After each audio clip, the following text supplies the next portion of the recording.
C'est une question qui paraît évidente pour certains. Enculé!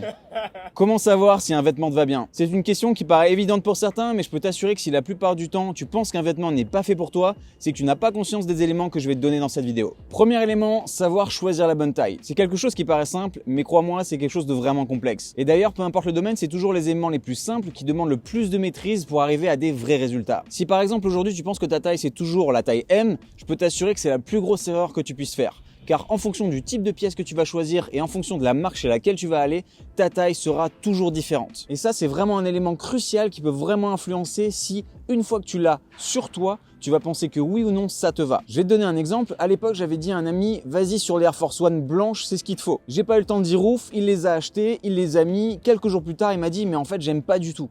Je lui dis ok, ça marche, on va se voir. On se voit, j'arrive face à lui et là, en effet, les Air Force One étaient beaucoup trop grandes. Et ça, c'est quelque chose qui a été déterminant. Tu peux pas aimer le vêtement sur toi s'il n'est pas à la bonne taille parce que ça va disproportionner le résultat et tu ne pourras pas du tout aimer ça. Deuxième élément, un vêtement qui te plaît sur quelqu'un, c'est un vêtement qui te va. Oui, à partir du moment où tu trouves que quelque chose est beau sur quelqu'un, ça va fonctionner sur toi également. Et si tu penses que ça n'est pas le cas, alors c'est qu'il y a un biais quelque part et tu vas le comprendre juste à la fin de la vidéo. D'ailleurs, je t'encourage à aller voir cette vidéo sur la morphologie si tu ne l'as pas encore vu. Ce qui est fondamental à comprendre, c'est qu'une pièce que tu vois sur quelqu'un n'a aucune raison de ne pas t'aller à toi. Et ça, peu importe ta morphologie. On est d'accord que certaines pièces, en effet, vont plus valoriser certaines personnes.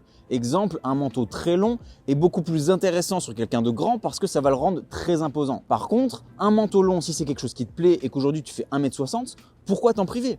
Si c'est une pièce qui te fait kiffer sur quelqu'un et que sur toi ça ne te plaît pas, c'est juste que tu as un problème avec ta morphologie. Et ça, c'est autre chose. Mais si la pièce te plaît, il n'y a aucune raison que tu ne la portes pas. Troisième élément, la notion d'habitude. C'est quelque chose qui est à comprendre et qui est fondamental. Pourquoi? Parce que ton cerveau va tout le temps te créer du bullshit. Le cerveau fonctionne par habitude. Tu le sais, si par exemple tu te lèves à 8h du matin, ça va être très dur de te lever à 11h, mais surtout si tu te lèves à 11h, ça va être très dur de te lever à 7h du matin. Et le cerveau fonctionne comme ça pour tout. Ce qui veut dire que si toute ta vie tu as porté des chaussures fines et très plates et que je te fais porter demain des boots énormes, tu vas dire ouais, mais je ressemble à un Power Rangers. Et c'est normal. Mais ça, c'est ton cerveau qui te le dit. Parce que si je te fais essayer des boots et qu'il y a le contexte optimal et que toi tu trouves pas ça beau alors que tu trouvais ça beau sur quelqu'un d'autre, c'est ton cerveau qui dit ah non, ça fonctionne pas parce que toi t'as porté pendant 10 ans des chaussures basses et fines et c'est totalement normal. Donc faut bien que tu sois conscient que la notion d'habitude c'est quelque chose qui va faire que lorsque tu vas mettre telle pièce et que tu te dis il y a un problème, c'est juste ton cerveau qui n'est pas habitué. Donc pour court-circuiter ton cerveau, il y a une solution. Garde la pièce sur toi pendant quelques minutes, fais un tour, reviens et prends du recul. Surtout quand tu essaies une pièce, ne te mets pas près du miroir, prends du recul et regarde l'ensemble. Et si au bout d'un certain temps, la pièce ne te plaît toujours pas sur toi, alors prends une photo,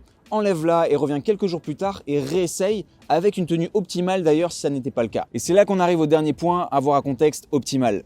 C'est crucial, tu ne peux pas voir le potentiel d'une pièce si tu ne mets pas le contexte optimal avec toutes les bonnes dynamiques de style. Si tu as déjà vu mes vidéos, tu connais déjà les dynamiques de style. Volume, couleur, matière et manière de porter. Et ça doit fonctionner à tout prix. Et ce qui est intéressant, c'est que sur ces 4 éléments, il y en a un qui paraît complexe aux yeux de tout le monde, c'est les couleurs. Et pourtant, lorsque tu vas essayer une nouvelle pièce, le plus complexe à mettre en place, c'est les volumes. C'est quelque chose qui est beaucoup plus complexe à comprendre. Et c'est pour ça qu'aujourd'hui, j'ai quelque chose à te proposer. Si tu me suis depuis un moment, je sais que tu es déjà allé sur la page qui donne accès à l'algorithme du style. C'est la formation dans laquelle j'ai mis mes 10 années d'expérience et où je t'explique en détail, pas à pas, comment atteindre tes objectifs. Comment avoir du style, comment devenir vraiment beau et répondre à toutes les questions que tu te poses en termes de vêtements, mais également en termes d'optimisation de corps pour arriver à vraiment atteindre ton plein potentiel. Vous êtes très nombreux à me poser énormément de questions sur le style, mais malheureusement, si je devais vous répondre à chacun de manière personnalisée, ça me prendrait énormément de temps et c'est vraiment pas possible. Si maintenant tu décides d'investir sur toi-même pour ne plus jamais perdre de l'argent dans les vêtements et devenir beau et stylé, tu sais ce qu'il te reste à faire. Premier lien dans la description, fonce. Sur ce, je te dis à la prochaine dans une nouvelle vidéo.